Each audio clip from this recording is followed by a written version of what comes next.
స్తోత్రాలు. సంఘమైన మీ అందరికి నా వందనాలు చెల్లించుకుంటున్నాను. సమీక్ష పాస్టర్కి నా వందనాలు చెల్లించుకుంటున్నాను. చదవబడిన కీర్తనల గ్రంథంలో నుంచి 67వ అధ్యాయము మొదటి 2 వచనాలు చదువుకుందామండి. భూమి మీద మీ మార్గం తెలియబడినట్లును అన్యజనులందరిలో నీ రక్షణ తెలియబడినట్లును దేవుడు మమ్మల్ని కరుణించి మమ్మల్ని ఆశీర్వదించుగాక. ఆయన తన ముఖకాంతి మా మీద ప్రకాశింపచేయుగాక. చాలండి. ఈ వాక్య భాగంలో భూమి మీద దేవుని మార్గాలు తెలియబడినట్లు, అన్యజనులలో రక్షణ తెలియబడినట్లు, దేవుడు మమ్మల్ని కరుణించి మమ్మల్ని ఆశీర్వదించును, ఆయన ముఖకాంతి మా మీద ప్రకాశింపచేయునుగాక. దేవుడి వాక్యం మనం చదివినప్పుడు దేవుడు నిజంగా ఆయన ముఖకాంతి మన మీద ప్రకాశింపజేస్తే, ఆయన ముఖకాంతి దేవుడు మనతో మాట్లాడితే మనం ఈ రోజున దాన్ని రిసీవ్ చేసుకునేలాగా ఉన్నామా? దేవుడు మనతో మాట్లాడినప్పుడు మనం సిద్ధపాటు కలిగి ఉన్నామా? ఒకవేళ మనం సిద్ధపాటు కలిగి లేము అంటే సిద్ధపాటు ఏ రకంగా ఉంటుంది?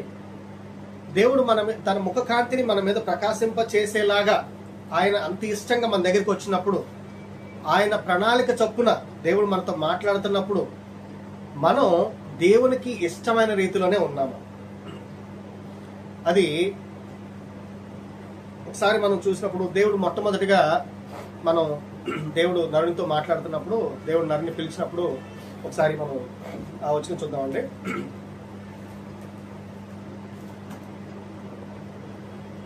ఆదికాండము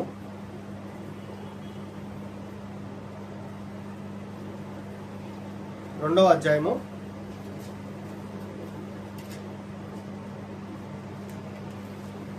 15వ వచనం చదవండి. మరియు దేవుడైన యెహోవా నరుని తీసుకొని ఏదెను తోటను సేద్యపరచుటకును చాలండి. ఏం చేయడానికి?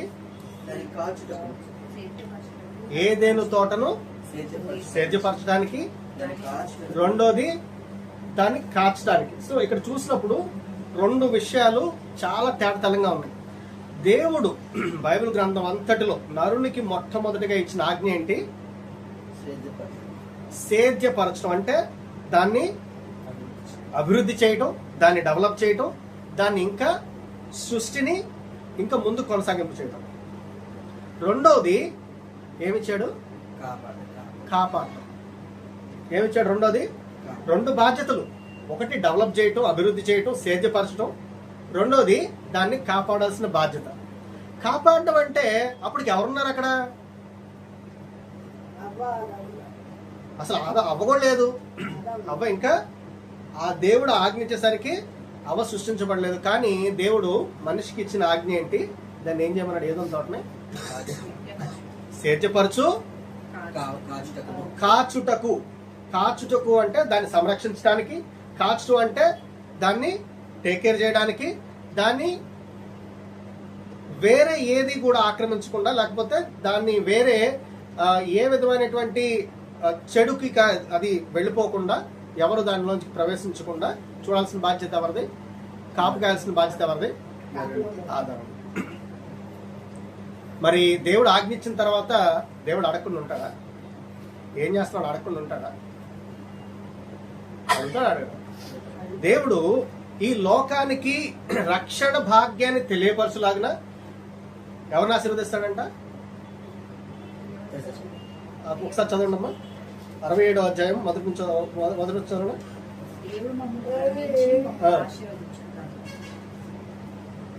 భూమి మీద నీ మార్గం తెలియబడినట్టు అన్యజనులందరిలో కూడా దేవుని రక్షణ తెలియపరచడానికి ఎవరిని ఆశీర్వదిస్తాడంట? దేవుడు నిన్ను ఆశీర్వదిస్తాడు. దేవుడు ఎవరి కోసం? నీ ఒక్కడమే కోసమే కాదు, నీ నుంచి అది బయటకి బయలు వెళ్ళడానికి అందరూ కూడా ఆ రక్షణ తెలియజేసుకుంటానికి. కానీ దేవుడు అది చేసే ముందు ఏం చేస్తున్నాడు? నీకు ఆజ్ఞిస్తున్నాడు. ఏమని? ఇదంతా నీకు ఇచ్చాను. ఎవరి నుంచి ఇస్తాడంట అది? ఇప్పుడు దేవుడు ఈ లోకాన్ని చేశాడు, దేవుడు రక్షణ దేవుడు ప్రకటించుకోలేడా? దేవుని రక్షణ దేవుడు ప్రకటించుకోలేడా? ఆయన సృష్టి చేసింది ఆయనే కదా. కానీ ఎవరి ద్వారా చేస్తాడంట? నీ నుంచి రక్షణ తెలియబడినట్లుగాను ఆయన చదవండి, ఒకసారి చదవండి, మళ్ళీ చదవండి. భూమి మీద నీ మార్గము తెలియబడినట్లును అన్య జనులందరూ నీ రక్షణ తెలియబడినట్లును. ఆగండి. భూమి మీద ఆయన మార్గాలు తెలియబడాలంటే ఎవరి వల్ల? మానవుడు వల్ల, నీ వల్లే. ఆయన రక్షణ తెలియబడాలంటే ఎవరి వల్ల? నీ వల్లే. మరి దేవుడు నీ వల్ల దేవుని రక్షణ ఆయన మార్గాలు తెలియబడుతుంది అని చెప్పినప్పుడు దేవుడు నీకిచ్చిన మార్గం ఏంటి? అసలు నీకేం చెప్పాడు దేవుడు? డెవలప్ చేయి, కాపాడు. డెవలప్ చేయాలి, రక్షించాలి. అది నీ కుటుంబం అయినా కావచ్చు, నీ సంఘం అయినా కావచ్చు, నీ పరిచర్య అయినా కావచ్చు, నీ వ్యాపారం ఏదైనా కానీ దేవుడు నీకు మొట్టమొదటిగా ఇచ్చిన ఆజ్ఞ ఏంటంటే, దేవుడు నీకు ఒకటి ఇచ్చినప్పుడు, నీ కోసం సమస్తాన్ని సృష్టించేసి దేవుడు నీకు ఇచ్చినప్పుడు దాన్ని డెవలప్ చేయి, దాన్ని కాపాడు. కాపాడు అంటే అది మనం ఈ లోకంలో చాలాసార్లు చూసినప్పుడు ఏదో సెక్యూరిటీ గార్డ్ నించొని కాపాడటము, అది అతను డ్యూటీ, ఉద్యోగం చేస్తాడు, వెళ్ళిపోతాడు. 24 గంటలు ఉంటాడా? ఒక తండ్రి ఉంటే లేకపోతే ఒక తల్లి పిల్లల్ని కాపాడినప్పుడు ఒక బాధ్యతగా తీసుకుంటుందా, లేకపోతే ఒక ఉద్యోగంలా తీసుకుంటుందా? తండ్రి తన కష్టాన్ని, తన చెమటని, తన రక్తాన్ని చెమటగా మార్చి సంపాదించి తీసుకొచ్చినప్పుడు అబ్బా నా పిల్లల కోసం అనుకుంటాడా? ఏంటి నాకు ఈ రోజు అనుకుంటాడా? తండ్రి తను నిద్రపోతున్నా, ఏం చేసినా, మెలకుతో ఉన్నా ఎవరి కోసం ఆలోచిస్తాడు? తన కుటుంబం కోసం. ఎందుకు అంటే కుటుంబాన్ని రక్షించాల్సిన, సంరక్షించాల్సిన బాధ్యత ఆ తండ్రి మీద ఉంది, ఆ కుటుంబంలో.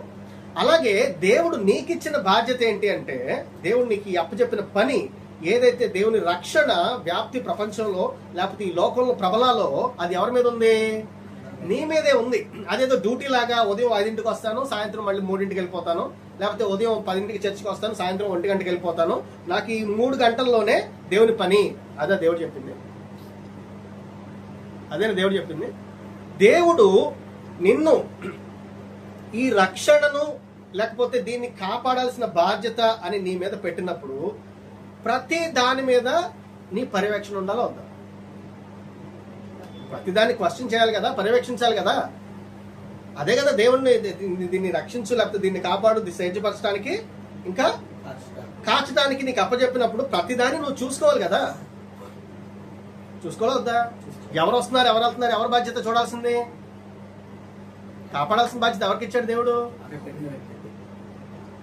నీకే కదా, సంఘ కాపరికే కదా ఇచ్చింది. ఇచ్చినప్పుడు ఇప్పుడు మనకి అసలు దేవుడు తన ముఖకాంతి ఆదాము మీద ప్రకాశింపు, అంటే దేవుడు తన తిన్నగా వచ్చి ఆదాముతో మాట్లాడినప్పుడు అసలు ఏం చేస్తున్నాడో చూద్దాం. 3వ అధ్యాయము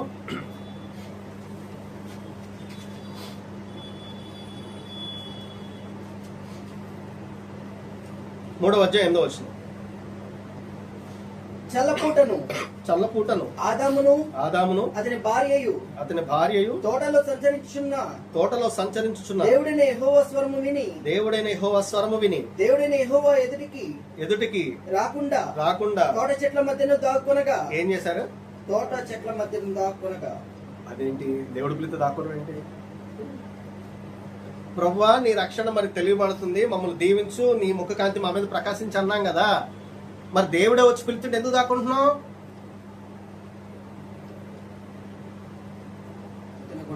దేవుడే వచ్చి పిలిస్తే ఎందుకు దాక్కుంటున్నావు?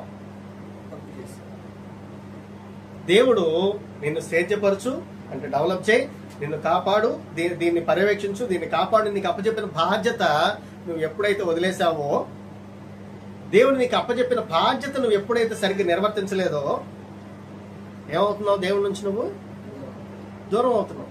మరి దేవుడు నీకు అప్పచెప్పిన పని జరుగుతుందా? దేవుడు చెప్పిందని నువ్వు చేయగలుగుతున్నావా? దేవుడు ఏదైతే నీకు ఆజ్ఞాపించాడో ఆ ఆజ్ఞని నువ్వు పాటించగలుగుతున్నావా? ఇక్కడ చూస్తే ఆదాము ఏమంటున్నాడు?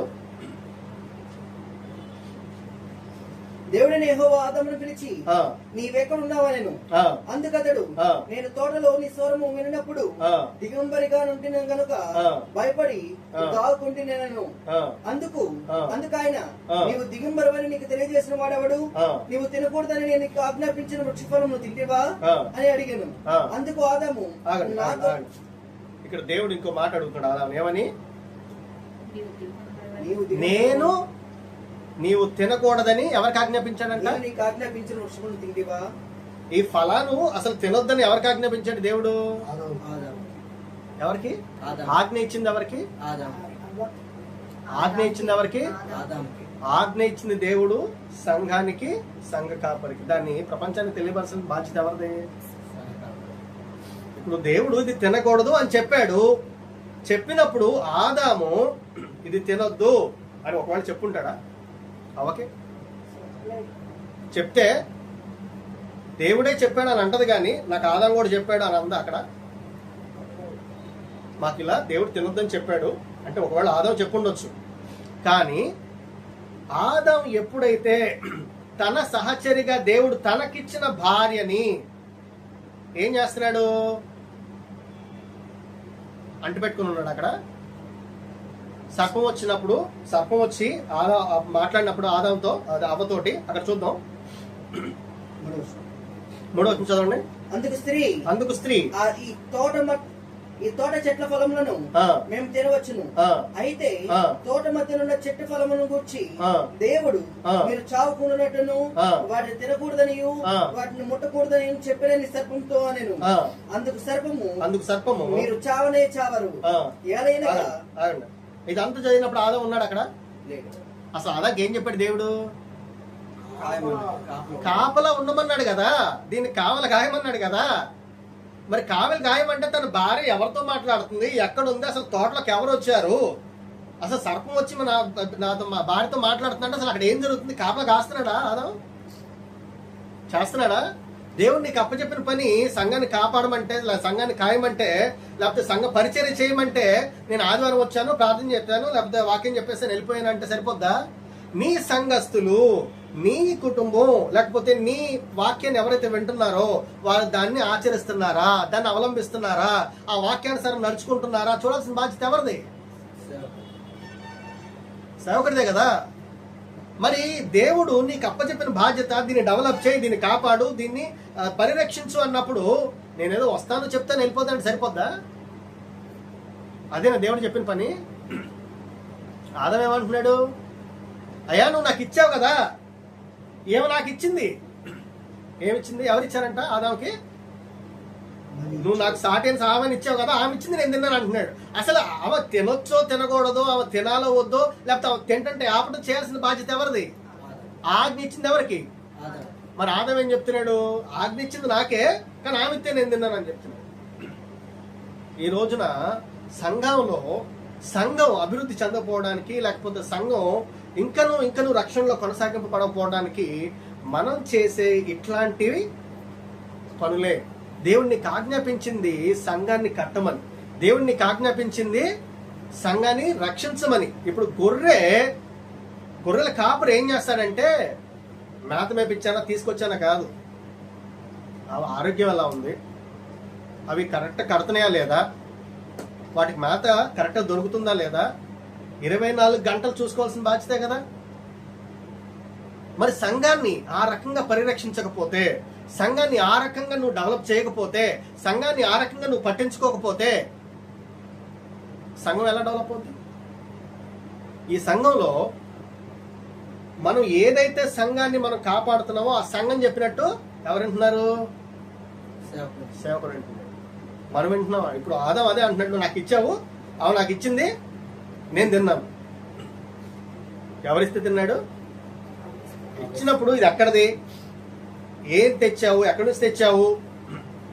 ఎందుకంటే దేవుడు నీకు కదా ఆజ్ఞాపించింది కాపాడమని, కాచమని, దీన్ని డెవలప్ చేయమని. నువ్వు కదా అథారిటీ, నువ్వు కదా హెడ్. అక్కడ చేస్తున్నావా? ఈ సంఘం వాళ్ళు నీకు కానుకలు ఇస్తుందా?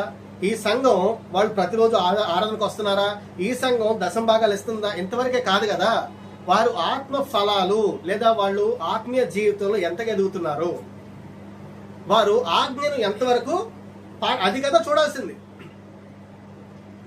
ఇప్పుడు వాళ్ళకున్న ఆజ్ఞ ఏంటి? ఇవన్నీ తినండి, కానీ ఈ పండు తినొద్దు. అదే కదా ఆజ్ఞ. ఈరోజు సంఘానికి ఆజ్ఞ ఏంటి? ఈ లోకానుసారంగా జీవించొద్దు, ఆత్మ చేత శరీర క్రియలు చంపుకొని, అదే కదా ఆజ్ఞ. మరి నీ సంఘం, ఈ సంఘం, మన సంఘం ఆత్మ చేత శరీర క్రియలు చంపుకునేలాగా ఉంటుందా? ఆత్మక చేత శరీర క్రియలు చంపకుండా సంఘానికి 100 మంది వస్తే ఏంటి, 150 మంది వస్తే ఏంటి, 1,00,000 మంది వస్తే ఏంటి? ఎప్పుడైతే ఈ సంఘం ఆత్మ చేత శరీర క్రియలు చంపుకొని ఈ శరీరానుసారంగా చనిపోయి ఆత్మానుసారంగా జీవించి ఈ సంఘం ఎప్పుడైతే దేవుని సన్నిధిలో నిలబడుతుందో అది కదా దేవుడు కోరుకునేది. ఆ సంఘాన్ని కట్టాల్సిన బాధ్యత, ఆ సంఘాన్ని అభివృద్ధి చేయాల్సిన బాధ్యత దేవుడు నరుడికి మాత్రమే ఇచ్చాడు. ఎవరైతే సేవకులుగా మనం ఇక్కడ ఈ రోజున దేవుని సంఘ సేవ చేద్దామని, దేవుని సంఘాన్ని స్థాపిద్దామని, దేవుని సంఘంలో నడిపిద్దాం, అనేక మంది దేవుని రక్షణ సువార్తలను నడిపిద్దామని తీసుకొచ్చారో ఆ బాధ్యత ఎలాంటిది అంటే నలుగురు సంఘానికి రావడం మాత్రమే కాదు, కానీ ఆ వచ్చిన ఒక్కరైనా, ఇద్దరైనా, నలుగురైనా ఆత్మీయంగా దేవునిలో ఆజ్ఞానుసారంగా జీవిస్తున్నారా లేదా? అది మెయిన్. ఆత్మానుసారంగా ఆజ్ఞానుసారంగా జీవించకపోతే అవ్వమ్మ ఎక్కడుంది, ఏం చేస్తుంది పట్టించుకోకపోతే నీకిచ్చిన బాధ్యత, నీకు దేవుడు సంఘానికి అప్పచెప్పిన బాధ్యత నువ్వు ఎంతవరకు చేస్తుంది? సంఘాన్ని కట్టడం అనేది ఒక పాస్టర్ గారికి మాత్రమే సంబంధించిందా? దేవుడు ఎవరు ఏం చేయమన్నాడు? అందరికీ స్వార్థ ప్రకటించమన్నాడా? అందరినీ నా శిష్యులుగా మార్చమన్నాడు? ఏం చేయమన్నాడు?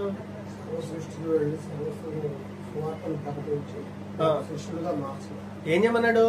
శిష్యుల బాధ్యత ఏంటి? శిష్యుడు అంటే ఆయన ఇప్పుడు గురువు గారు ఏదైతే చెప్పారో దాన్ని కొనసాగించడమే శిష్యుల బాధ్యత. యేసుక్రీస్తు తన 12 మంది శిష్యులు ఏం చేశారు? ఆయన సువార్తను, ఆయన ఏదైతే చెప్పాడో దాన్ని, ఆ రక్షణను ప్రపంచవ్యాప్తంగా తీసుకెళ్లారు. మరి అందరినీ సువార్తకులను ఇప్పుడు సర్వ సృష్టికి వెళ్లి నా సువార్తను ప్రకటించి అందరినీ శిష్యులుగా మార్చమన్నప్పుడు దేవుని సంఘంలో, దేవుని వాక్యంలో నాటబడి దేవుని రక్షణ పొందుకున్న ప్రతి ఒక్కరూ ఆయన శిష్యులా కాదా? ఆయన శిష్యులుగా అది నీ బాధ్యత ఉందా లేదా? దేవుని ఆజ్ఞ నీ పక్కనోళ్ళు పాటిస్తున్నారు, ఎవరు చూడాలి? ఎవరి బాధ్యత? ఒక్క పాస్టర్ గారి బాధ్యతేనా? ఒక పాస్టర్ గారి బాధ్యతేనా? వారి కోసం మోకరించి ప్రార్థన చేయడం వాళ్ళు ఒకరి బాధ్యతేనా? అది నీ బాధ్యత కాదా? సంఘానికి అది నేర్పిస్తున్నావు. మనం సంఘంలో మనం ఉన్నప్పుడు మన పక్కోళ్ళు తొట్టిల్లు పోతుంటే పడిపోయిందిలే అనుకుంటే నువ్వు నిజంగా రక్షణ ఉన్నట్టేనా? అవ్వం ఏం చేసింది? తను తిన్నది ఊరుకుందా? ఏం చేసింది? తీసుకొచ్చి నీ సంఘంలో నీ పక్కనున్నోళ్ళు దేవునిలో నిలబడకుండా, ఆత్మలో ఫలించకుండా పడిపోతే అది నీ సంఘానికి రక్షణ? పోనీ నీకు రక్షణ? నీకు రక్షణ ఉంటుందా? అది సంఘం అభివృద్ధి చెందుతుందా? అంటే దేవుని వాక్యానుసారంగా మనం ఎప్పుడైతే నడుచుకోవాలి, దేవుని ఆజ్ఞను మనం ఎప్పుడైతే శిరస వహిస్తామో, దేవుని ఆజ్ఞను మనం ఎప్పుడైతే మనసులో నింపుకుంటామో మనకి గుర్తు రావాల్సింది ఏంటి? దేవుడు నాకు అప్పచెప్పిన పనిది, అది నేను చేయాలి. అది దేవుడిచ్చిన ఆజ్ఞ. దేవుని రక్షణ పొందుకోవడం అంటే నీ ఒక్కదాన్ని పరలోకం వెళ్ళటం కాదు, నడిపించడమే నీ ఆజ్ఞ. ఎందుకంటే దేవుడు నిన్ను శిష్యునిగా చేసుకున్నాడు కాబట్టి. దేవుడు ఇప్పుడు అనేక మంది లోకంలో అన్నట్టు గొర్రెలు అంటే మనం గొర్రెలం కాదు, ఆయన వారసులు. ఆయన వారసత్వాన్ని పుణికిపుచ్చుకున్నప్పుడు అనేక మంది నా వారసత్వం నడిపించడమే కదా నీ బాధ్యత. ఏదో మన ఈ లోకానుసారంగా మన గొర్రెల మందలాగా వెళ్ళిపోతాం నేను ఒక్కదాన్ని వెళ్ళిపోతే ఎడ్డలో మందలో పడి వెళ్ళిపోతున్నట్టు కాదు కదా. అందుకే ఆదాముకి మొట్టమొదటి ఆజ్ఞ ఇచ్చాడు, దీన్ని సేద్యపరచు, 2 కాచు. దేవుడి సంఘానికి, లేదా దేవుడు ఈ రోజు మనతో మాట్లాడేది ఏంటంటే, అది నీ కుటుంబం కావచ్చు, నీ వ్యాపారాలు కావచ్చు, లేదా నీ సంఘం కావచ్చు, దేవుడు నీకు అప్పచెప్పిన ఏ పనైనా కావచ్చు, దానికి 2 విషయాలు చెప్తున్నాడు దేవుడు. ఒకటి, సేద్యపరచు, డెవలప్ చేయి. నీ నిరంతరం నీ దృష్టి అంతా దేని మీద ఉండాలి? దేవుడు నీకు ఇచ్చిన దాన్ని డెవలప్ చేసుకుంటూ ఉండాలి. దేవుడు నీకు 1 తలాంతు ఇచ్చి ఉండొచ్చు, 2 తలాంతులు ఇచ్చి ఉండొచ్చు. ఆ తలాంతులు నువ్వు ఎంతగా ఉపయోగిస్తున్నావు దేవుని కోసం? దేవునికి నీకు ఇచ్చిన తలాంతులు నువ్వు ఉపయోగించి నువ్వేం చేస్తున్నావు? నువ్వు దాన్ని కాచుకుంటున్నావా లేదా? ఆదాము కాచుకోగలిగాడా? తనకిచ్చింది, తనకిచ్చిన పని చక్కగా నెరవేర్చగలిగాడా? కానీ ఎవరి మీద చెప్తున్నాడు? అవ్వ మీద. అవ్వ ఏం చేస్తుంది? అయ్యా 6వ వచనం చదవండి ఒకసారి మళ్ళీ. 3వ అధ్యాయం 6వ వచనం, ఆదికాండం. స్త్రీ ఆ వృక్షము ఆహారములకు మంచిదియు, కన్నులకు అందమైనదియు, వివేకమిచ్చు రమ్యమైనదియు నిన్నుట చూసినప్పుడు ఆమె దాని ఫలములలో కొన్ని ఎట్లా ఉందంట ఇది? ఆహారములకు మంచిదియు. అంతకు ముందు అవ్వమ్మ ఎప్పుడు కూడా ఆ పండ్లు చూడలేదా? చెప్పింది కదా, ఈ పండు తినొద్దు అన్నాడని చెప్పింది కదా క్లియర్ గా. అంటే చూసుండబట్టే కదా. అవ్వమ్మ అది తినకూడదని అవ్వమ్మకి తెలుసు, అంతకుముందు చూసుంటది. కానీ ఇప్పుడేమంటుంది? ఆహారానికి అంటే అప్పుడు దాకా అవ్వమ్మకి ఆహారానికి మంచిది అనిపించలేదా? ఇప్పుడు చూసినప్పుడు ఏమనిపిస్తుంది? ఆహారానికి మంచిదనియు, చూపులకు రమ్యమైందనియు. ఇదంతా ఎవరి ఇన్ఫ్లుయెన్స్? దేవుడు నీకు ఆజ్ఞాపించిన పని నువ్వు ఎప్పుడైతే చేయకుండా పక్కకి వెళ్తావో, సాతానుడు ఎప్పుడైతే వస్తాడో తను నీకేం చేస్తాడంట? అనేక ప్రలోభాలకు గురి చేస్తాడు. సంఘాన్ని లేకపోతే ఈ కుటుంబాన్ని అనేక ప్రలోభాలకు గురి చేస్తాడు. అబ్బా నేను ఈ పని చేస్తే నాకు సూపర్, నేను ఇంట్లోంచి వెళ్ళిపోతే నేను గొప్పగా ఉంటాను. అనుకోలేదా? విడిపోలేదు అన్నదమ్ములు? బాగుపడ్డారా? ఏం వెతుక్కున్నాడు లోతు? ఎట్లాంటి ప్రదేశం వెతుక్కున్నాడు? పచ్చగా ఉందంట. పచ్చగా ఉన్నది ఎత్తుక్కొని వెళ్ళిపోయాడు కదా. దొంగ ఎందుకు వస్తాడు? దోచుకోవడానికి ఇంకా నాశనం చేయడానికి వస్తాడంట. ప్రసంగంలో ఉంటుంది. దొంగ ఎందుకు వస్తాడు? దోచుకోవడానికి, నాశనం చేయడానికి. సర్పం ఎందుకు వచ్చింది? బాగు చేయడానికి వచ్చిందా? నిజంగా వాళ్ళకి దేవతామూర్తిలాగా అయితే చూసి చాలా బాగున్నారని చెప్పడానికి వచ్చిందా? ఏం చెప్తుంది సర్పం?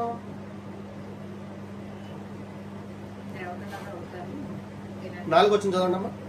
3వ అధ్యాయం 4వ వచనం. అందుకు సర్పము మీరు చావనే చావరు. 2వ వచనం చదవండి.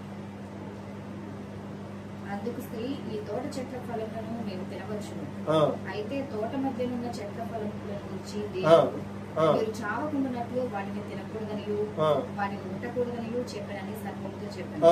అందుకు సర్పము, మీరు చావనే చావరు, ఏలయనగా మీరు వాటిని తినుదినమున మీ కన్నులు తెరవబడదనియు మీరు మంచి చెడ్డలు ఎరిగిన వారే దేవతల వలె ఉందురనియు దేవునికి తెలియనని స్త్రీతో చెప్పాను. ఇదంతా చెప్తుంది, బానే ఉంది. దీనికంటే ముందు 2వ వచనం ఒకసారి చదవండి. అందుకు స్త్రీ ఆ తోట చెట్ల ఫలములను మొదటి వచనం. దేవుడిని యెహోవా చేసిన సమస్త భూజంతువులలో సర్పము యుక్తి గలనై ఉండెను. అది ఆ స్త్రీతో, ఇది నిజమా? ఏమంటుంది? ఇది నిజమా? ఏది నిజమంట? ఇది నిజమా? అదే కదా సంఘంలో జరిగేది. మనకి సంఘాలు చెడిపోవడానికి ఫస్ట్ కారణం ఏంటి? ఇది నిజమా? వస్తారు, నిజమేనా? ఆ రోజు మనం జరిగిందంటగా, ఈ రోజు మనం జరిగిందంటగా ఏం చేస్తారు? క్వశ్చన్ మార్క్, ఒక అనుమానం. అది నిజమా కాదా, అసలు ఏంటి, అది నిజమా కాదా వీళ్ళు కూడా చెప్పరు. ఈరోజు సంఘాల్లో అది నిజమో కాదో వీళ్ళు కూడా చెప్పరు. మనం యూట్యూబ్లో చూస్తాం కదా, చదవగానే ఏం చేస్తాం? టక్కని క్లిక్ చేస్తాం. అసలు అక్కడ చెప్పిన దానికి లోపల ఉన్న దానికి సంబంధమే ఉండదు. కానీ వాడి ఉద్దేశం ఏంటి? నువ్వు వచ్చి చూడాలి. అదే కదా. ఇవాళ రేపు మనం ఈ మాట్లాడుకుంటున్నాం. కొన్ని వందల వేల లక్షల సంవత్సరాల క్రితమే సృష్టి ప్రారంభంలోనే ఈ టెక్నిక్ ఎవరు యూజ్ చేశారు? సాతానుడు యూజ్ చేశాడు. చేశాడా లేదా? నిజమా? ఒక క్యూరియాసిటీ బిల్డ్ చేస్తున్నారు అంతే కదా? అవునా? ఏంటంట? ఏంటి నిజం? ఈ తోట చెట్లలో ఆ, దేని ఫలమునైనను ఆ. మీరు తినకూడదని ఆ. దేవుడు చెప్పానా ఆ, అని అడిగాను. ఆగండి. వాక్యానుసారంగా మనం చూసినప్పుడు అనేక సార్లు మనకి శ్రమలు ఎప్పుడు వస్తాయంటే, దేవుని వాక్యాన్ని లోకానుసారమైన విషయాల్ని కలిపి మ్యాచ్ చేయాలని చూసినప్పుడు ఖచ్చితంగా మనకు శ్రమలు వస్తాయి. ఇక్కడ సాతాను దేవుని గురించి మాట్లాడుతుందా, బయట గురించి మాట్లాడుతుందా? దేవుడు మీకు ఇది చెప్పాడా అని అడుగుతుంది. వాక్యానుసారంగా నిజంగా మీరు చేయాలా? వాక్యానుసారంగా నిజంగా మీరు కానుకలు ఇవ్వాలా? వాక్యానుసారంగా నిజంగా ప్రతి వారం గుడికి రావాలా? వాక్యానుసారంగా ప్రతి వారం మీరు బైబిల్ చదవాలా? ప్రతిరోజు బైబిల్ చదవాలా? ప్రతిరోజు ప్రార్థన చేయాలా? ప్రతిరోజు ప్రార్థన చేస్తేనే దేవుడు మీ ప్రార్థన వింటాడా? ఎవరు చెప్తారు ఇవన్నీ? దేవుడు నీకు అలా ప్రార్థన చేయమని చెప్పాడా? ఏం చెప్తారు? అట్లాంటి సమయాల్లో నీ సంఘాన్ని కాపు కాయాల్సిన బాధ్యత ఎవరిది? కాపరిదే కదా. వచ్చి ఏం చేస్తుంది? దేవుడు నీకు చెప్పాడా? మనం వాక్యం చెప్పేసి వెళ్ళిపోతాం, ప్రార్థన చేసి వెళ్ళిపోతాం. వాళ్ళు ఆత్మీయ జీవితంలో వాళ్ళు అనుభవించే స్ట్రగుల్స్ ఉన్నప్పుడు పక్కలో ఏం చెప్తారా? దేవుడు నిజంగా చెప్పాడు, ఒకసారే కదా వెళ్ళొస్తే ఏమైంది? దేవుడు నిజంగా చెప్పాడా నీకు ఇది? మీ బైబిల్ రాసిందా? జరుగుతుందా లేదా? ఇలాంటి సమయాల్లో కాపు కాయాల్సిన నీ తోటి విశ్వాసులు, లేకపోతే ఇలాంటి సమయాల్లో ఒకళ్ళకొకళ్ళు ఆత్మీయంగా సపోర్ట్ చేసుకోవాల్సిన వాళ్ళు లేకపోతే ఏమవుతుందంట? అవి ఎలా ఉందో ఒకటిగా ఉందా? ఇద్దరున్నారా? ఒకటిగా ఉందా? ఇద్దరున్నారా? మరి సాటి అయిన సహాయాన్ని దేవుడు ఇచ్చినప్పుడు ఆదాం పక్కన ఉండాలా వద్దా? ఎందుకు లేడు? దేవుడు నీకు అప్పచెప్పిన పని నువ్వు ఎప్పుడైతే పట్టుకోకుండా గట్టిగా ఉంటావో ఆటోమేటిక్ గా జారిపో. అదే జరిగింది కదా. వచ్చి ఏమంటుంది? దేవుడు చెప్పిన దాన్ని మళ్ళీ అడుగుతుంది. ఏదైనా తినొద్దన్నాడా? తనకు తెలుసు కదా తినొద్దన్నాడా. ప్రత్యేకంగా అడిగిందంటేనే గుర్తు రావాలి కదా. అసలు ఇంత ఖచ్చితంగా ఇంత ప్రత్యేకంగా ఇది ఒక్కటే ఎందుకు అడుగుతున్నావు? గుర్తుకు రావాలి కదా. ఈ ఆత్మీయ జీవితంలో మనం చాలా సార్లు ఆత్మీయంగా ఎదిగేటప్పుడు మనకి ఇలాంటి అనేక ప్రశ్నలు వస్తూ ఉంటాయి. అనేకమైనటువంటి ఇట్లా సూటిపోటు మాటలో, అప్పుడు నువ్వు ఒక్కదాన్ని ప్రార్థన చేస్తున్నావా? దేవుడు నీ ప్రార్థన ఇంటూ కూర్చుంటే పక్కన ప్రార్థన ఎవరింటారంట? అప్పుడు దేవుడు ఆళ్ళది కూడా వింటాడా? ఇందా ఎప్పుడు దేవుడు నీ వైపు చూస్తున్నాడా? ఎట్లాంటివి వస్తే మనకి ఆత్మీయ జీవితంలో మనల్ని వెనక్కి లాగేవే వస్తూ ఉంటాయి. అప్పుడు ఆదాము అక్కడ లేడు. సంఘానికి ఇట్లాంటి సమస్య వచ్చినప్పుడు మొట్టమొదటి సంఘం చేయాల్సింది ఏంటి?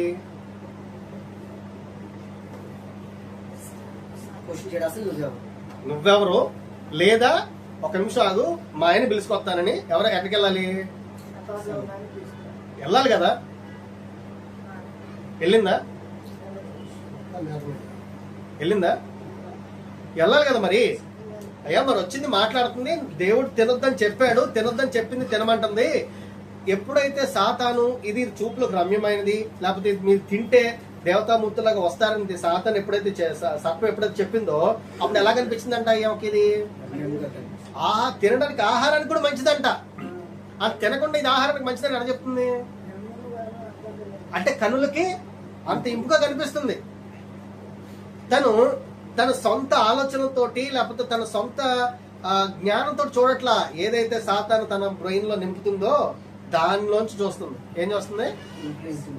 ఆ ఇన్ఫ్లుయెన్స్ ప్రకారం చూస్తుంది. మనం కూడా చాలా సార్లు మన నిర్ణయాలు దేవుని వాక్యానుసారంగా కాకుండా ఈ లోకంలో మనం ఏం వింటున్నాం, ఈ లోకస్తులు ఏం చెప్తున్నారు, లేకపోతే ఈ లోకంలో ఏంటి అని దాని ప్రకారం మన నిర్ణయాలు తీసుకుంటూ ఉంటాం. మన ఇక్కడ స్టేటస్ లో ఇప్పుడు ఎవరు పెట్టారు, ఒక ఆయన చెప్తున్నాడు, నీకు నిజంగా డబ్బులు లేకపోతే నువ్వు అసలు దేవుడికి కాను కూడా ఒక్కర్లా. ఏంటంట? అంటే నువ్వు లేమిలో ఉన్నప్పుడు, డబ్బులు లేకపోతే పక్కన పెట్టండి, లేమిలో ఉన్నప్పుడు దేవునికి కానుకడు ఇవ్వక్కర్లా. అంటే దేవుడు ఇచ్చేది నువ్వు రూపాయి వేసావా, పావలు వేసావా, 10 పైసలు వేసావా చూస్తున్నాడా, లేకపోతే దేవుడు నీ కలిమిలోను లేమిలోను దేవునికి నువ్వు ఇవ్వగలిగే మనసు ఉందా లేదని చూస్తున్నాడా? దేవుని ఆజ్ఞ ఏంటిది? ఇవ్వగలిగే మనసే కదా దేవుడు చూసింది. నీ సమస్తం నీకు ఉన్నదా అంతట్లో ఎంత ఇవ్వాలి? 10వ వంతు. నాకున్నది ఇదే, దీంట్లోనే 10వ వంతు. నా దగ్గర 1 రూపాయి ఉంది, దాంట్లో 10వ వంతు 10 పైసలే, నేను అంతే వేస్తాను.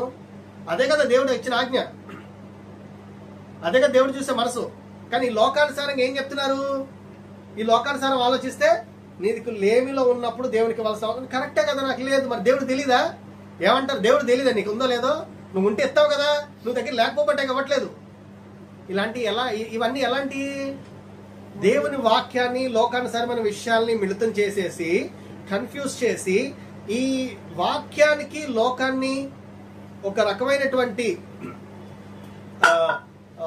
ఫ్యూజన్ చేసి ఏం చేస్తాయి అంటే మనకి కళ్ళకి పొరల కమ్మ చేస్తుంది సాతాను. అది మంచి కోసం చేస్తుందా? నిజంగా ఇలాంటి వాక్యం చెప్పిన వాళ్ళు నీ ఆత్మీయ జీవితాన్ని తోడ్పడుతున్నారా? ఇలాంటి ఆత్మీయ జీవితాన్ని తోడ్పడకుండా దేవుని ఆత్మలో నుంచి నిన్ను కింద పడేసే వాళ్ళు నిన్ను రక్షణలో కొనసాగిస్తారా? అట్లాంటి వాళ్ళ దగ్గరికి నువ్వు వెళ్తే ఏం నేర్చుకుంటున్నావు? సంఘంగా మనం ఏం చేయాలి? దేవుని వాక్యాన్ని ప్రతిదినం చదవాలి. అప్పుడు దేవుడిచ్చిన ఆజ్ఞ ఒక్కటే. ఇప్పుడు మనకి బైబిల్ గ్రంథం ఉంది, మనకు ఆజ్ఞలు ఉన్నాయి, మనం చదువుకోవాలి. దేవుడితో ముఖాముఖి మాట్లాడేది ఇదే వాక్యమే. అప్పుడు ఆదాముకు గాని అవ్వకు గాని ఈ పరిస్థితి ఎదురైనప్పుడు ఎవరి దగ్గరికి వెళ్ళాలి? లేదా దేవుడి దగ్గరికి వెళ్ళాలి కదా. మరి వస్తాడు, ఫలానా వస్తాడు, మరి ఆయన అడుగుతాను, నాకు ఆజ్ఞ ఇచ్చింది ఎవరు? దేవుడు కదా. మరి పక్కన చెప్తే ఎందుకంటున్నావు? నీకు స్వార్థ భారాన్ని అప్పచెప్పింది ఎవరు? దేవుడు కదా. నిన్ను రక్షించింది ఎవరు? దేవుడు కదా. మరి నీ రక్షణ దేవుడు నీకు ఇచ్చినప్పుడు ఈ రక్షణ గురించి పక్కన వచ్చి చెప్తే నువ్వెందుకు అంటున్నావు? దేవుడు ఇచ్చిన రక్షణ, నీకు ఆ రక్షణలో క్వశ్చన్స్ ఉంటే, నీకు ఆ రక్షణలో ఇబ్బందులు ఉంటే, నీకు ఆ రక్షణలో నువ్వు ఇంకాను శ్రమల్లో కూరుకుపోతుంటే ప్రార్థన చేయాల్సింది ఎవరికి? దేవునికి కదా. నీ సమస్యలు ప్రార్థన చేయాల్సింది ఎవరికి? దేవునికే కదా. మరి అవ్వమ్మ చేయాల్సింది ఎవరికి? ఇక్కడ చేసిందా? పోనీ పక్కనే ఉన్నారు పాస్టర్ గారు, పాస్టర్ గారు నాకు శ్రమ ఉంది, లేకపోతే ఇట్లా ఉంది, ఇట్లా అంటున్నారు, వెళ్ళాలా? సంఘం పాస్టర్ గారి దగ్గరికి వస్తుంది ఇవ్వండి రేపు. ఏం జరుగుతుంది? సాతాను ఏం చేస్తుంది? సులువుగా చిక్కులు పెడుతుంది. ఎంత సులువుగా అంటే పెద్దగా ఏం అడగలావని, కొత్త కొత్త విషయాలు ఏమైనా చెప్పిందా? దేవుడు చెప్పని విషయం ఏమైనా చెప్పిందా? ఫస్ట్ మీకేమైనా ఆజ్ఞ ఇచ్చాడా? అంది. ఇచ్చాడమ్మా, ఇది తినొచ్చమ్మా అంది. పోనీ అవ్వమ్మ చెప్పింది కాదు, మన సర్పం చెప్పింది ఏమన్నా అబద్ధం చెప్పింది అక్కడ? వాళ్ళు తింటే కన్నులు తెరవబడతాయి అని, కానీ అది అబద్ధమా? వాళ్ళ కన్నులు తెరవబడ్డాయి కదా. కానీ దేవుడు ఏంటి? అది నీకు మంచిది కాదు అని చెప్పి దేవుడు నీకు తినొద్దు అన్నాడు. దానినే వేరే రకంగా ఎలా చెప్తుంది? నీకు నిజంగా అవుతావు, దేవుడిలాగా అవుతావు. చెప్తుందా లేదా? అందుకే అంటాడు ఇక్కడ వాక్యంలో చూసినప్పుడు, కిందకు వస్తే కొంచెం,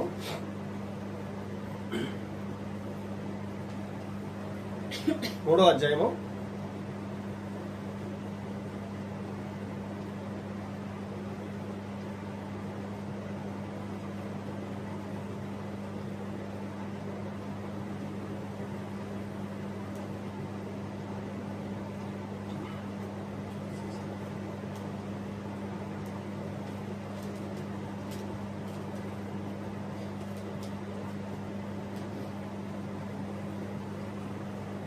3వ అధ్యాయం 22వ వచనం చూడండి. 22 ఏమంటున్నాడు?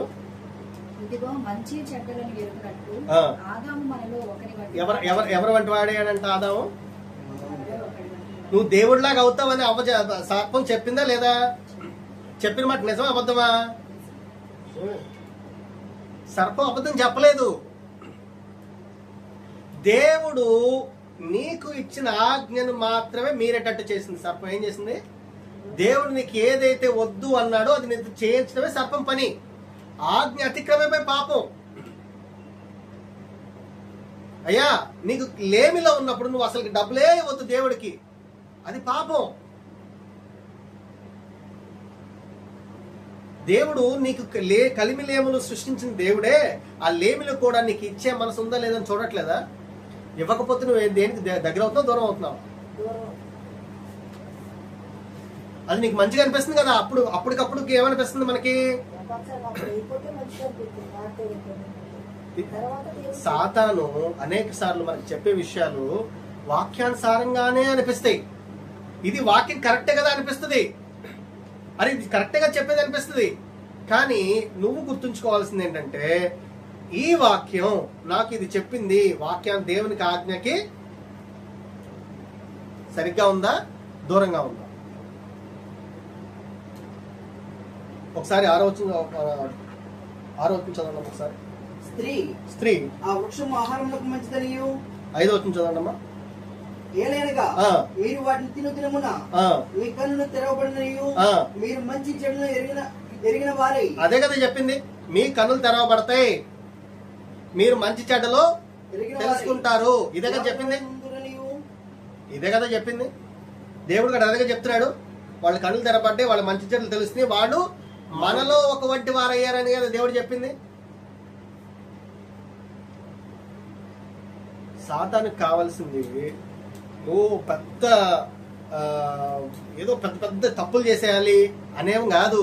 సాతానికి కావాల్సింది నిన్ను ఆజ్ఞను అతిక్రమింపజేయటమే. ఏం చేస్తుంది? ఆజ్ఞ అతిక్రమింపజేయటమే సాతానికి కావాల్సింది. నువ్వు ఎప్పుడైతే దేవుడు నీకు ఇచ్చిన ఆజ్ఞను అతిక్రమిస్తావో, ఎప్పుడైతే దేవుడు నీకు ఇచ్చిన సేవ భారాన్ని పక్కన పెడతావో, లేకపోతే దేవుడిని రక్షించుకుంది ఇంకోటి రక్షించడానికి అయినప్పుడు వాళ్ళని రక్షించకుండా, వాళ్ళ కోసం ప్రార్థన చేయకుండా, సంఘంలో నీ రక్షణను కాపాడుకోకుండా నువ్వు ఎప్పుడైతే ఉంటావో ఏమవుతున్నావు? నువ్వు దేవుని రక్షణ నుంచి తొలగిపోవు. దానివల్ల లాభం ఎవరికి? సాతానికే కదా. నష్టం ఎవరికి? నష్టం ఎవరికి? అక్కడికి వచ్చి చూస్తే ఆదాం ఏమంటున్నాడు? కొంచెం కిందకు వచ్చి చదవండి. అందుకతడు నేను తోటలో నీ స్వరము వినినప్పుడు దిగంబరిగా నుంటిని కనుక భయపడి భయం ఎందుకు వచ్చింది?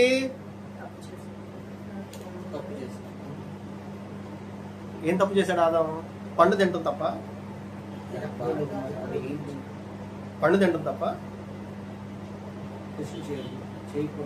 ఆదాముకి ఫస్ట్ అప్పచెప్పిన పని ఏంటి? కాచటం. ఫస్ట్ కాచలేదు. తన భార్య ఏం చేస్తుందో, తన భార్య తనకిచ్చిన సాటి అయిన సహాయం తినకూడదని పండు తింటున్నప్పుడు పర్యవేక్షణ లేకపోతే ఆ కాపు కాచడానికి అర్థం ఏంటి? దేవుడిచ్చిన పని కదా, దేవుడిచ్చిన ఆజ్ఞ కదా, దేవుడు కాపు కాయమని కదా ఆజ్ఞ ఇచ్చింది. మరి ఆజ్ఞ ఇచ్చినప్పుడు నీ సాటి అయిన సహాయము వెళ్ళి ఆ పండు తింటుంటే నువ్వు చేయకపోతే దేవుడిచ్చిన మాట ఆజ్ఞను అతిక్రమించావా లేదా? ఇచ్చిన పని నెరవేర్చలేదు కదా, ఇచ్చిన పని నువ్వు సరిగ్గా చేయలేదు కదా. అది మొదటి తప్పు. రెండోది, దేవుడు ఇదంతటికి నీకు అధికారం ఇచ్చాడా లేదా? అధికారం ఇచ్చినప్పుడు అధికారాన్ని నువ్వేం చేయాలి? కాపాడుకోవాలి కదా. అధికారానికి అనుసరించి నువ్వు ప్రవర్తించాలి కదా. వాళ్ళు ఇచ్చారు, నేను చేశాను, నా సంఘం చెప్పింది నేను చేశాను, నా పక్కింటి విశ్వాసం చెప్పారు నేను చేశాను, అది కాదు కదా. నీ రక్షణ కాపాడుకోవాల్సిన బాధ్యత ఎవరిది? నీదే. నువ్వు రేపు వెళ్ళి అయ్యా వాళ్ళు కూడా చేశారు, నేను కూడా చేశాను, మరి వాళ్ళందరికీ లేని శిక్ష అంటే వాళ్ళకి శిక్ష వాళ్ళకే, నీ శిక్ష నీకే. ఉంటుందా ఉండదా? తీర్పులోకి వచ్చినప్పుడు ఎవరి తీర్పు వాళ్ళకే. 10 మంది వెళ్ళారు కదా అంటే 10 మంది తీర్పు 10 మందికే, నీ తీర్పు నీకే. ఈరోజు దేవుడు ఆయన రక్షణను మన ద్వారా ఈ ప్రపంచానికి లేకపోతే ఈ లోకానికి మన ద్వారా ఆయన ఆయన ఆశీర్వాదాలు మనకి ఇవ్వడానికి దేవుడు తన ముఖ కాంతిని మన మీద ప్రకాశింపజేసినప్పుడు మనం ఎలా ఉన్నాం? ఆయనని ఎదుర్కోవడానికి మనం వచ్చినప్పుడు, లేకపోతే మనల్ని ఎదుర్కోవడానికి దేవుడు ఆ మధ్యాకాశంలో వచ్చినప్పుడు మనం ఎలా ఉన్నాం? ఆయన ఆజ్ఞను నువ్వు పాటించి, ప్రభువా నువ్వు నా దగ్గరికి వచ్చావు అని చెప్పి సంతోషంగా ఎదుర్కొంటాకి వెళ్తున్నావా? లేదా సాడీలు చెప్పుకుంటున్నా, లేకపోతే సాకులు చెప్పుకుంటున్నా, అయ్యా అయ్యా నువ్వు ఇచ్చావు కదా, మరి ఆమె ఇచ్చింది నేను తిన్నాను, నా పక్కింటి వాళ్ళు చేశారు నేను చేశాను, నా సంఘంలో అందరూ ఇలాగ చేశారు నేను ఇలాగ చేశాను అని చెప్పి సంజాయిషులు చేసుకొని దేవుని రాజ్యం నుంచి వెలివేయబడిగా ఉన్నాం. ఎలా ఉన్నావు ఈరోజు? దేవుడు ఏం చెప్తున్నాడు? నీకు ఇచ్చిన పని, నీకు ఇచ్చిన ఆజ్ఞ నువ్వు నెరవేర్చు. ఆజ్ఞానుసారమైన జీవితం. దేవుడు నీకు ఏదైతే ఆజ్ఞాపించాడో అది చెయ్యి. అందుకే అంటాడు, పాపానికి చాలా పెద్ద నిర్వచనాలు ఏం లేవు బైబిల్లో. చాలా సింపుల్ నిర్వచనం. ఏంటిది? ఆజ్ఞాతిక్రమమే ఆజ్ఞాతిక్రమమే పాపం. ఎప్పుడైతే దేవుని ఆజ్ఞను నువ్వు అతిక్రమించి జీవిస్తావో, ఎప్పుడైతే దేవుని ఆజ్ఞను అతిక్రమించి నువ్వు నడుచుకుంటావో, దేవుడు నీకు ఇచ్చిన రక్షణను దేవుని నువ్వు ఎప్పుడు పోగొట్టుకుంటావు అంటే దేవుని ఆజ్ఞ అతిక్రమించినప్పుడు పోగొట్టుకుంటావు. ఆ ఆజ్ఞ నీకు తెలియాలి అంటే నువ్వు ఎవరి సన్నిధిలో ఉండాలి? నువ్వు ఒకవేళ అవ్వమ్మ ఆదాము దగ్గర ఉంటే ఇలా జరిగి ఉండవచ్చా? జరగకపోవచ్చు. ఒకవేళ దేవుని సన్నిధిలో ఉంటే అసలు జరిగిద్దా? మరి ఈ లోకంలో నువ్వు పడిపోకుండా ఉండాలి అంటే ఎవరి సన్నిధిలో ఉండాలి? దేవుని సన్నిధిలో ఉండాలి. ఎప్పుడైతే నువ్వు దేవుని సన్నిధిలో లేకుండా ఒంటరి జీవితానికి అలవాటు పడతావో, ఎప్పుడైతే నువ్వు దేవుని సన్నిధిలో లేకుండా ఒంటరిగా బ్రతకడం అంటే ఈ లోకానుసారంగా మనం ఒక్కళ్ళమే ఉండటం కాదు. దేవుని సన్నిధి మనలో లేకపోవడమే ఒంటరి. అందుకే దేవుడు అంటాడు, మీ యందు నా యందు మీరును, నీలో ఏముండాలి? నా మాట. అంటే మనం ఎక్కడ ఉంటాం? మధ్యలో ఉంటాం. ఎక్కడ? నా యందు మీరు అంటే అవుటర్ లేయర్ ఎవరు? ఒక షెల్ అవుటర్ దేవుడిలో నువ్వు ఉన్నావు. మళ్ళీ నీళ్ళు ఎవరున్నారు? ఆయన మాట్లాంటే ఆయనే కదా. నువ్వు దేవునిలో ఉండాలి, దేవుని మాటలు నీలో ఉండాలి. అంటే నువ్వు మధ్యలో ఉంటావు. బేసిక్గా నీ లోపల ఆయనే, నీ బయట ఆయనే. ఎందుకు అలాగా?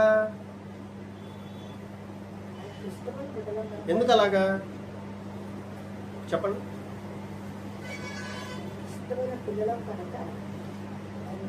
ఇక్కడ ఈ వాక్యం చూసినప్పుడు దేవుని సన్నిధిలో దేవుని మాటలు అయితే ఉన్నాయి, కానీ ఆయన చెప్పాడని అంద, కానీ ఆయన దగ్గరికి పరిగెట్టిందా? ఆయన దగ్గరికి వెళ్ళిందా? నువ్వు తినమన్నావు, దేవుడు ఇచ్చిందా? ఈ ఆజ్ఞ ఇచ్చింది దేవుడు కదా నాకు.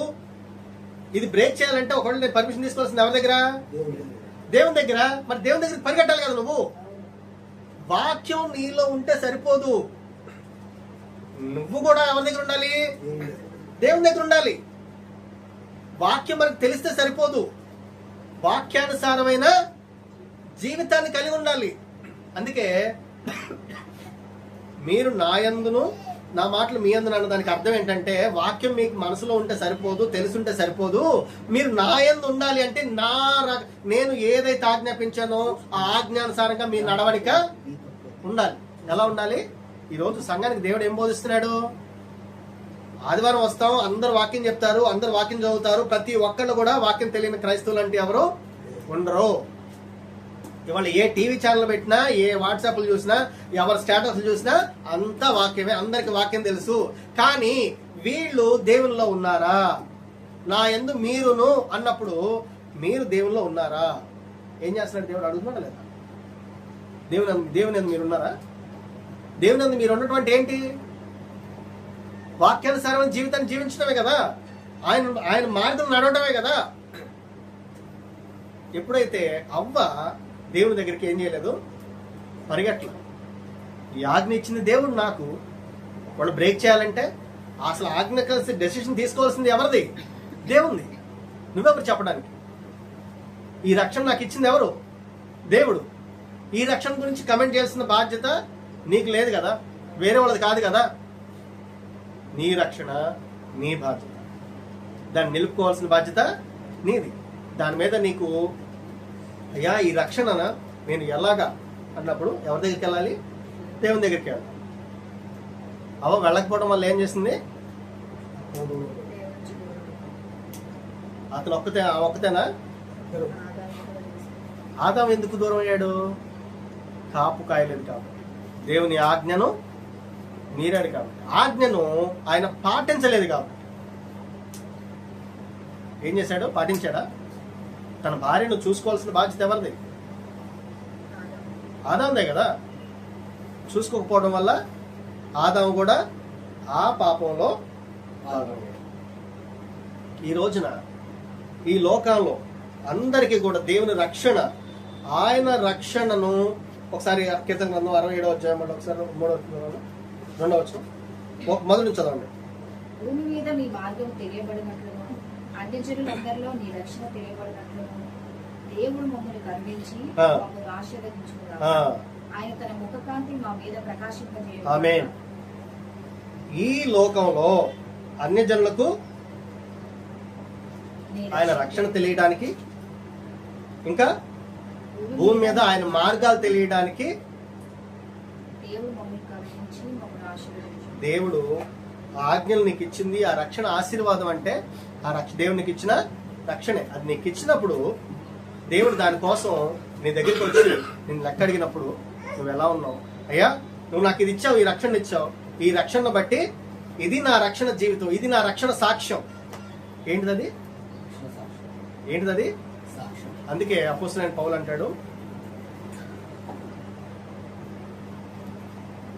నేను క్రీస్తును పోలి నడుచుకునేలాగా. ఏమంటున్నాడు ఆయన? నేను క్రీస్తును పోలి ఎలా నడుచుకున్నానో మీరు నన్ను పోలి నడుచుకోండి. అది ఆయన రక్షణ సాక్ష్యం. అంత ధైర్యంగా నేను క్రీస్తును పోలి క్రీస్తు పోలి నడుచుకుంటున్నాను అని చెప్పే ధైర్యంగా, అంత ధైర్యంగా, అంత సాక్ష్యం మన దగ్గర ఉందా? క్రీస్తును పోలి నడుచుకుంటున్నాను, ఆయన ఆజ్ఞానుసారంగా నడుచుకుంటున్నాను, ఆయన ఆజ్ఞను మేరకుండా నడుచుకుంటున్నాను అని చెప్పుకునే రక్షణ సాక్ష్యం ఈ రోజున విశ్వాసులుగా, క్రైస్తవ నాయకులుగా, సంఘంగా మన దగ్గర ఉందా? అలాంటి రక్షణ సాక్ష్యం ఈ రోజున మన సంఘాల్లో ఉండాలి. అలాంటి రక్షణ నువ్వు నేనే కాదు, మన సంఘం కలిగి ఉండాలి, ప్రతి విశ్వాసి కలిగి ఉండాలి. ఎందుకంటే విశ్వాసులు అంటే మందలో పరిగెట్టే గొర్రెలు కాదు, కానీ ప్రతి విశ్వాసి కూడా దేవుని సేవకురాలు. ప్రతి విశ్వాసి కూడా దేవుని శిష్యురాలు. ఎందుకంటే ఆ సువార్త బాధ్యత దేవుని రక్షణ ఎరిగిన ప్రతి ఒక్కళ్ళ మీద దేవుడు ఏర్పాటు చేశాడు. మరి అలాంటి బాధ్యతను కలిగి దేవుడు నీకు ఇచ్చినప్పుడు, ఆయన తిరిగి వచ్చి నిన్ను అడిగినప్పుడు నువ్వు ఏ రకమైన సాక్షితో కలిగి ఉన్నావు? ఆయన ముఖకాంతి నీ మీద వచ్చినప్పుడు, దేవుడు ముఖాముఖిగా నీతో వచ్చి మాట్లాడి చేసినప్పుడు అయ్యా అని ఎదుర్కొనే దగ్గరలా ఉన్నావా, లేకపోతే దేవుని దగ్గర నుంచి దాక్కునే జీవితం నీ దగ్గర ఉందా? ఈ ఒక్కసారి మనం ప్రశ్నించుకున్నాం. ప్రభువా నువ్వు నాకు ఇచ్చిన ఆజ్ఞ ఏంటి? నా జీవితంలో నాకు ఇచ్చిన రక్షణ ఏంటి? దాన్ని పట్టుకొని నేను ఎలా నడవాలి? దాన్ని పట్టుకొని నేను వేరే వాళ్ళ మీద వాళ్ళు ఇలా చేశారు, వీళ్ళు ఇలా చేశారు అని చెప్పి చాడీలు చెప్పుకునే దానిలాగా ఉన్నానా? ప్రభా నిన్ను కలిగి స్థిరంగా నీలో జీవించే దానిలాగా ఉన్నానా? ఎట్లా ఉన్నానని ఒకసారి మనల్ని మనం ప్రశ్న చేసుకుందాం. దేవుని రక్షణను విడిచిపెట్టకుండా ఆయన రక్షణ భాగ్యాన్ని మనం చేత పట్టుకొని అనేక మంది రక్షణను నడిపించే వారిలాగా ఉందాం. దేవుడు తన చిన్న ఇంకా కొద్ది వాక్యాన్ని దేవుడు తన వినికిలో దీవించి ఆశీర్వదించిన గాక. విన్న మనందరికీ కూడా దేవుని వాక్యం మనలో పనిచేయను గాక. ఈ చిన్న వాక్యాన్ని బట్టి పాస్టర్ గారు మన ప్రార్థన నడిపిస్తాం. సంఘమైన మీ అందరికీ వందనాలు చెల్లిస్తున్నాను. చెప్పబడ్డ వాక్యాన్ని బట్టి మనం ఇప్పటి వరకు మనందరం విన్నాము. ఆయన ఇచ్చిన రక్షణ భాగ్యాన్ని మనం ఏ రీతిగా కాపాడుకుంటున్నాం. మరి ఆయన మాటలు విని మనం ఆయన విడిచిపెట్టి దేవునికి దూరమై ఎలా ఉంటున్నాము? ఒక్కసారి ఆత్మ విమర్శన చేసుకొని ప్రార్థన చేసుకుందాం కళ్ళు మూసుకున్నట్టయితే. స్తోత్రములు ప్రభా, స్తోత్రములు స్తోత్రములు స్తోత్రములు. ఆయన మహాగరుడమైన తండ్రి, మహోన్నతుడా, సర్వశక్తిమంతుడా, నీకే స్తుతులు స్తోత్రములయ్యా. ఆశ్చర్యకరమైన దేవా నీకు వందనాలు చెల్లిస్తున్నాను ఆయన. నిజమే తండ్రి, నువ్వు చెప్పబడిన లేఖనాలు ఆయన అయ్యా మేము వినక నిర్లక్ష్యం చేసి అప్ప నీకు దూరమై శ్రమల పాలై ఆయన నీకు శోధనల పాలై అయా ఇరుకుల్లో ఇబ్బందులు మగ్గిపోతున్నాం. నాయనానికి స్తోత్రాలు, ప్రభానికి స్తోత్రాలు. సమస్త జీవులారా మీరు నా యొద్దకు రండి అంటున్నావు, మీరు బయట నిలవలేలా అంటున్నావు తండ్రి. నీకు స్తోత్రాలు. నువ్వు చెప్పిన పని నాయన తులసి చెప్పక మేము చేయలేకపోతుండవలేదు ప్రభా. ఈ శ్రమలకు గురవుతున్నాం నాయన, నీ ఆజ్ఞలకు దూరం అయ్యే ప్రభా. మేము ఎట్లా నాయన తండ్రి అనేక శ్రమలకు గురవుతున్నాం నాయన. నీకు స్తోత్రాలు. నువ్వు గొప్ప దేవుడు తండ్రి, ఆశ్చర్యకరుడు, ఆలోచనకర్త, అంతరంగ మెరుగున్న దేవుడు ప్రభా. నీకు స్తోత్రాలు. నువ్వెన్నడూ ఎప్పుడు త్రోసివేసే దేవుడు కాదు, నిరాకరించే దేవుడు కాదు నాయన. నీకు స్తుతులు. ఇశ్రాయేలు కాపాడువాడు కునుకడు నిద్రపోడని రీతిగా ప్రభా నువ్వు నిత్యము కాపాడుచున్న దేవుడు అయ్యా. నీ కనికరం కలిగిన దేవుడివి, దయ కలిగిన దేవుడివి, ప్రేమ కలిగిన దేవుడు తండ్రి. నీకు స్తోత్రాలు. ఒక్కసారి మీరు బలపరచండి ఆయన. విన్న వాక్యాన్ని బట్టి ప్రభా నీ విడల రక్షణ లేని విడల రక్షణ పొందుకుంటే నీ కృప దయచేయండి నాయన. అయ్యా నీకు స్తోత్రాలు. నీకు దూరమైన బిడ్డలు నాయన ఈ వాక్యం విని నాయన నీ వాక్యానుసారంగా నడుచుకునేలాగా సహాయం ఇచ్చి తండ్రి. నీకు స్తోత్రాలు ప్రభా. నీకు వందనాలు. లోక వెంబడిస్తున్న పరుగులు తీస్తున్న ప్రతి ఒక్క బిడ్డతో నువ్వు మాట్లాడుచున్నావు నాయన. నీకు స్తోత్రాలు ప్రభా. నీకు వందనాలు. అట్టు బిడ్డలు నీ నా తండ్రి నీ కాపుదల దయచేసి అయ్యా ఈ వాక్యం చేత బిడ్డలు బలపరిచి నాయన ఈ వాక్యం నిలబడులాగా సహాయం ఇచ్చే ప్రభా. నీకు స్తోత్రాలు. గొప్ప దేవానికి వందనాలు, స్తోత్రాలు చెల్లిస్తూ ఈ పునరుద్ధాన దినమందు నాయన చెప్పబడ్డ నాయన నీ యవనస్తుడని బిడ్డను నిలబెట్టుకొని ప్రభా నువ్వు వాడుకున్నందుకు నీకు స్తోత్రాలు చెల్లిస్తున్నానయ్యా. స్తుతులు అర్పిస్తున్నాను తండ్రి. ఇంకా బిడ్డని నాయన తండ్రి బలపరచండి, మీరు వాడుకోండి ప్రభా. నీకు స్తోత్రాలయ్యా. నోటికి పోరగా మీరు బలపరచండి నాయన. నీకు స్తోత్రాలు. నువ్వు గొప్ప దేవుడు ప్రభా, ఆశ్చర్యకరుడు నాయన. నీకు వందనాలయ్యా. నీకు మరుగని దేవుడు లేదు ప్రభా. తల్లి గర్భంలో పిండంగా రూపించక ముందే నేను మిమ్మల్ని ఎరుగున్నానన్నావు ప్రభా. నువ్వు ఎరుగున్న దేవుడు కనుక నాయన నీ బిడ్డని ప్రభా నువ్వు నిలబెట్టుకొని నువ్వు మాట్లాడి ఉన్నావు తండ్రి. నీకు స్తోత్రాలు అయ్యా. ఇంకా బాగుగా మీరు వాడుకోమని నీ బిడ్డను ఆశీర్వదించమని అడుగుచున్నాను అయ్యా. బిడ్డను నాయన తండ్రి మీరు బలపరచమని అడుగుచున్నాను తండ్రి. నీకు స్తోత్రాలు ప్రభా. నీటి కాలు ఊరన నాటబడిన మొక్క తన కాలం ముందు ఆకు వాడక ఫలించినన్నావు ప్రభా. నీలో ఫలింపు జీవితం దయచేయమని అడుగుచున్నాను అయ్యా. అటు సంఘాన్ని కూడా మీరు బలపరిచి నాయన వృద్ధిలోకి చేయమని అడుగుచున్నాను తండ్రి. నీకు స్తోత్రాలు. మీరు జ్ఞాపకం చేసుకుని నాయన. నీకు స్తోత్రాలు. ఈ మధ్యాహ్న కాల సమయం ఉంది ప్రభా చెప్పబడ్డ వాక్య లేఖనాలు బట్టి నాయన విని బలం పొందుకొని అయా కుటుంబాలు కూడా ఆశీర్వదించబడటకు వారికి నాయన తండ్రి అనేకమైన బిడ్డల్లో ఉన్న ప్రతి సమస్యను విడుదల పొందుకొని నాయన దేవుని రాజ్యం కొరకై వారసులుగా నిలబడలాగున సహాయం ఇచ్చింది. నీకే స్తుతులయ్యా. నీకే వందనాలు చెల్లిస్తూ ప్రభా ఈ సమయం ఇచ్చినందుకు నీకు స్తోత్రాలు చెల్లిస్తూ నీ సన్నిధిలో నిలబడి ఉన్న మేము చేస్తున్న మా ప్రార్థన వినపములు నీ సముఖంలో చేర్చుకొని తగిన ప్రతిఫలం దయచేయమని యేసయ్య పరిశుద్ధ నామములో అడిగి వేడుకుంటున్నాను తండ్రి. ఆమేన్. హల్లెలూయా. హల్లెలూయా. స్తోత్రం. ఆమేన్. అందరికీ వందనాలు. సమయం ఇచ్చినందుకు వందనాలు చెల్లిస్తున్నాను.